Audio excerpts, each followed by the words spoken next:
I've been thinking about sex a lot recently. I guess if you're not having it, then you do think about it a lot.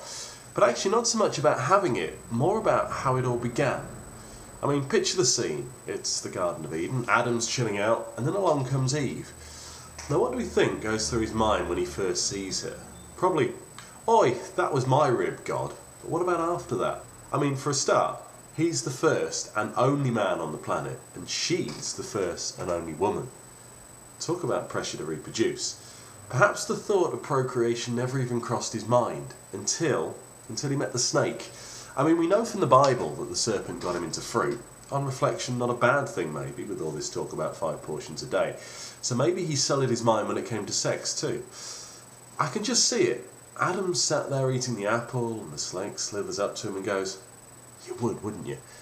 Now Adam would probably look back at the snake and say, "Would what?" I mean, he is the first man, so there were no lads mags to show him, and no dad apart from God for the old father and son chat either. So the snake would probably have to explain what he meant by that first. Now if that sounds strange, just remember the Bible already says he can talk, so why shouldn't he know about the birds and bees too? Now the snake will be lying there, and he'd be tempting poor old Adam. "Go on, son, you know you want to." By this stage, a fully clued up Adam would probably say, "But that would be incest, she's practically my sister." But the snake's not giving up there. He'd say, "Look around you, there isn't much talent elsewhere, so any hole's got to be a goal." And maybe at this point, for the first time, Adam would look at Eve and think, "How you doing?" At which point the snake would probably disappear, job done. But instead, and you'll hopefully pardon me for this one, another snake's developing, if you know what I mean. But first, how terrifying would it be for Adam, getting his first erection? I mean, lads out there would be thinking, "Oh yes!" But bear in mind, this is the first ever stiffy in the history of the universe. Before he even gets round to think, "Now where do I put this?" he'd probably be screaming, "My body's expanding in funny places! Help! Help!" He'd probably be more worried about what would grow next. Probably shout at God, "But my nose is already too big, and you know I've got a complex about my ears." Maybe he'd be praying that his arms would grow so he could reach the really nice fruit on the top of the trees. Yeah, I know he's not supposed to eat that, but having already met the snake, I guess that ship's probably sailed. But now he's got over the initial shock of his expanding penis, what does he think next? He's probably got the intelligence to realise that it's only grown from staring at Eve. Well, at least we hope he has.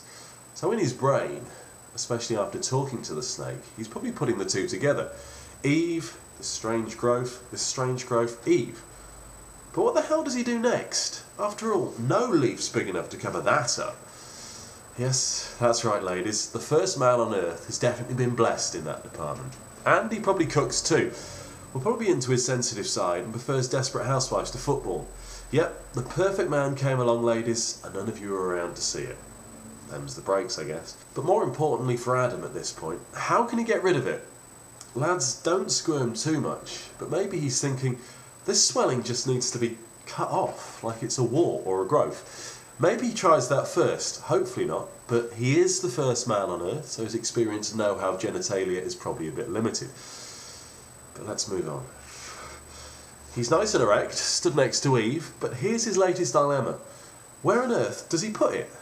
I mean, the snake's probably given him a clue, but he's a reptile, so he probably hasn't given him the whole truth, just a few ideas. He's probably said, "Adam, stick it where you like, she won't mind." So ladies, blame the snake the next time he wants to do anal. So Adam's standing there thinking, which hole? Ears, nose, mouth? Well, the last one's probably not a bad one, but with a lack of even basic hygiene back then, probably one to give a miss, I reckon, until man invents soap. Eyes? Well, they're sort of holes, I suppose. What about between her toes and fingers? To the first man on earth, well, that could be considered a hole. He's getting stuck now, though. This is a hard one, if you pardon the pun. And Eve's probably not helping, as she's probably pointed that out to Adam. But hang on, what's this? He's spotted another hole, halfway up her body, and kind of level with his strange swelling. So he looks at Eve, she looks back at him, and the very first "get your coat you've pulled" expression is seen on God's new earth. So they start something. They're not sure what it is, but it seems like a good idea. Right up close to each other, and he's really trying his best to satisfy her needs as well as his. He's not forcing it in, but he's being gentle, as he really cares about her. After all, she is his rib. And they carry on for 5 minutes or so, both doing their best, until we hear, on a day full of firsts, this phrase for the first time. Well, this is nice, but it's not really getting me anywhere. At this point, a worn-out Adam sighs and asks her why. And she replies, well, my belly button's just getting really, really sore. So they're forced to think again. And at this stage, Eve's feeling, well, she's getting quite aroused, which is scary for her too, being the first woman on Earth. She's feeling a damp sensation in a strange place, and for some reason she likes it. So she suggests to Adam, why not try this hole? At this point though, poor old Adam gets the first attack of male insecurity, and looks at her as if to say, can't we just cuddle for a bit? Eve's look in return is one all of us lads are familiar with though. That kind that says, now you've got me this far, so there's no getting away from it now. So good old Adam gets down to business. Gingerly at first. I mean, even then the human race is afraid of the dark. But gradually he manages to manoeuvre his swelling into the hole that Eve pointed out. And this time, they found the right one. As far as they know anyway. And there's no one to tell them otherwise. And things start to happen, slowly but surely, till Adam stops. Eve's struggling for breath, and Adam's scared he's killing her. No one this healthy would ever pant like that, surely. He looks around for help. The snake's gone. He looks up to God, but after the apple incident, they're not really on speaking terms. So he stays stopped. But not for long. Poor Eve's panting away. She's not sure why, or whether it's a good or bad sign. But from her limited knowledge, she's enjoying it. And right now, the worst possible thing Adam can do is stop. For God's sake, carry on, Adam, she cries out. Now God, listening upstairs, gets his first experience of his name being taken in vain, but he just sighs and vows to invent STDs as his revenge. So Adam is forced to carry on, still scared he's going to kill her, but also scared of what would happen if he doesn't carry on. I mean, like Eve, he's really enjoying himself. And then all of a sudden, we realise that Adam stopping is actually the second worst possible thing he can do. Suddenly, his swelling spits out a liquid and Adam experiences the first ever orgasm. At this stage, the snake's return, gives him a large wink and shouts, "Nice one, son!" And Adam is delighted. He's a little perplexed, but he's very pleased with himself. But then, he looks at Eve, and his delight turns to guilt, as something's clearly wrong with her. He can't work out what, though.